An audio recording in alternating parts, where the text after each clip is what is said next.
Welcome back. અને વિધાનસભાના ઉપાધ્યક્ષ જેઠા ભરવાડે રાજીનામું ધરી દીધું છે। આ મોટા સમાચાર મળી રહ્યા છે। કયા કારણસર તેમણે રાજીનામું ધર્યું? કામના ભારનું કારણ ધરીને તેમણે રાજીનામું ધરી દીધું છે જેઠા ભરવાડ, કે જેઓ હાલ પંચામૃત ડેરીના ચેરમેન છે। એ પદે તેઓ યથાવત રહેશે। સતત 6 ઢમથી તેઓ શહેરાથી, પંચમહાલના શહેરાથી ધારાસભ્ય છે। વધુ એક વખત સંવાદદાતા હિરેન આપણી સાથે જોડાયા છે। હિરેન, અંદરની શું વિગતો સામે આવી રહી છે? કામનું ભારણ એ કઈ રીતે કારણ હોય? ધારાસભ્ય તરીકે પણ યથાવત રહેશે। એમણે રાજીનામું આપ્યું છે એ માત્ર વિધાનસભાના ઉપાધ્યક્ષ પદેથી રાજીનામું આપ્યું છે। વિધાનસભાના અધ્યક્ષના નિવાસસ્થાને જઈ એમણે આ રાજીનામું આપ્યું છે। મુખ્યમંત્રી ભૂપેન્દ્ર પટેલ અને પ્રદેશ પ્રમુખ જગદીશ વિશ્વકર્મા અને સંગઠન મહામંત્રી રત્નાકર પણ તેમની સાથે હતા। પાર્ટીની સૂચના અન્વયે આ રાજીનામું આપ્યું હોવાનું સૂત્રો કહી રહ્યા છે અને એનું એકમાત્ર કારણ છે કે આગામી દિવસોમાં અન્ય કોઈ વ્યક્તિને આ જવાબદારી સોંપી શકે અને જેઠાભાઈના અનુભવનો લાભ, સહકારી સંસ્થાઓના અનુભવનો લાભ છે એ અન્ય જગ્યા પર લઈ શકાય, એ એનું એક કારણ હોઈ શકે છે। એનડીડીબીમાં પણ જગ્યા ખાલી એક પડી રહી છે, ત્યાં જેઠાભાઈને ત્યાં સમાવવાના હોઈ શકે।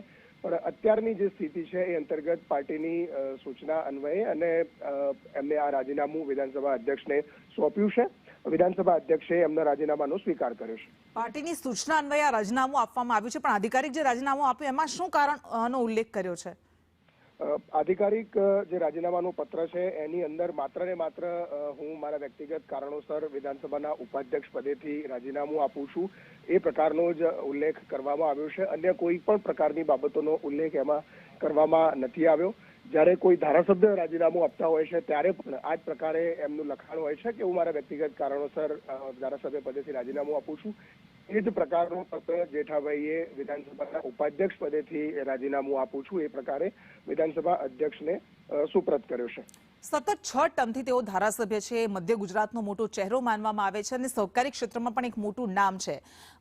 પોતે કહી રહ્યા છે કે આની પાછળ કોઈ વાદ વિવાદ નથી અને પાર્ટીની સૂચનાથી જેમ કહ્યું કે રાજીનામું આપ્યું છે, તો શું એમના અનુભવનો લાભ બીજી જગ્યાએ લેવાશે કે રોકાશે? આપની સાથે જેઠાભાઈ જોડાઈ ગયા છે। જેઠાભાઈ, સ્વાગત છે। અચાનક જ તમે આ રાજીનામું ધરી દીધું છે, આખરે કારણ શું છે એની પાછળનું? અચાનક નથી ધર્યું, મારા ઘણા દિવસથી વિચારો હતા। હું ઘણી બધી સંસ્થાઓની સાથે સંસ્થામાં જોડાયેલો છું। સમય દરેક સંસ્થામાં જવા માટેનો મારી પાસે સમય પૂરતો ન મળવાને અને કામનું ભારણ હોવાના કારણે એક જગ્યાથી મેં રાજીનામું ઉપાધ્યક્ષ પદેથી રાજીનામું આપેલ છે। અચ્છા, આપ મધ્ય ગુજરાતની રાજનીતિનો બહુ મોટો ચહેરો છો, આપ 6 ટર્મથી સતત ધારાસભ્ય રહી ચૂક્યા છો, તો પાર્ટીએ તમને સૂચના આપી હતી આ રાજીનામું આપવા માટે?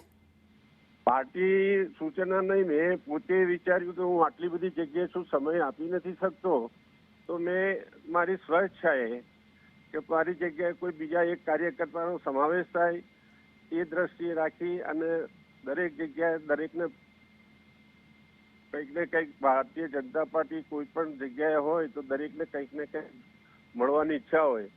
મેં છેલ્લા 4.5 વર્ષથી ઉપાધ્યક્ષ પદે રહ્યો છું, તો મને પોતાને એમ થયું કે હવે થોડો સમય આપણે બીજાને ચાન્સ આપવો જોઈએ। સ્વેચ્છાએ મેં રાજીનામું આપેલ છે। અચ્છા, આપ કહી રહ્યા છો કે મેં મારી જાતે જ રાજીનામું આપ્યું, હું ઘણા સમયથી વિચારતો હતો, તો આપે જ્યારે રાજીનામું આપ્યું એ તરત સ્વીકારી પણ લેવાયું છે, તો આપને મનાવવાની કોશિશ કરાઈ હતી ખરા? નહીં, શાના માટે? મેં રાજી ખુશીથી આપ્યું છે। મેં કોઈ નારાજગીથી રાજીનામું આપ્યું હોય તો કોઈ બનાવે? હા, પણ આપ આટલા અનુભવી નેતા છો, તો આપના અનુભવનો હજુ પણ પાર્ટીને અને વિધાનસભાને લાભ મળતો રહે, તો એના માટે આપને મનાવાયા હતા ખરા કે રાજીનામું પરત ખેંચી લો? નહીં, એવું કઈ મેં બધા જોડે ચર્ચા કર્યા પછી નિર્ણય લીધો છે કે ભાઈ આવું મારી ઈચ્છા છે, તો આપણે કંઈક પાર્ટીમાં સારા કાર્યકર્તા આવે, કોઈને કોઈ વધારે એક હોદ્દો મળે, મારી પાસે આટલા બધા હોદ્દા છે, તો હું સ્વેચ્છાએ કહું કે ભાઈ તમે પાર્ટીમાં બીજા કોઈને આપો કામ તો સારું, અને હું તો જે છું એ પાર્ટીમાં કામ કરું છું। પાર્ટીએ મારા પર જે ટ્રસ્ટ રાખ્યો છે, વિશ્વાસ કર્યો છે, આટલું બધું મને આપ્યું છે, તો પાર્ટીનાથી નારાજ થવાનો કોઈ પ્રશ્ન જ નથી બેન। બિલકુલ કોઈ પ્રશ્ન જ નથી। આપે કહ્યું કે બીજાને એ તક મળવી જોઈએ, તો શું લાગે છે આપને કેવા લોકોને તક મળવી જોઈએ? હવે એ પાર્ટીનો સબ્જેક્ટ છે, મારો નથી। અચ્છા પાર્ટી ડિસાઈડ કરે. અચ્છા જેઠાભાઈ, હવે તમે શું કરશો? હવે તમે કહ્યું કે હું ઘણા બધા હોદ્દા પર બેઠેલું છું, ઘણી બધી જગ્યાએ હું કામ કરું છું, તો હવે આપનું ધ્યાન ક્યાં રહેશે, ફોકસ ક્યાં રહેશે? મારું સહકારી અને મારા મત ક્ષેત્ર પ્રત્યે મારું ધ્યાન રહેશે. સહકારી ક્ષેત્રમાં હું છું ત્યાં વધારે સમય આપું, સારું કામ કરી શકીએ, એટલે એના માટે મેં સ્વેચ્છાએ રાજીનામું આપેલ છે.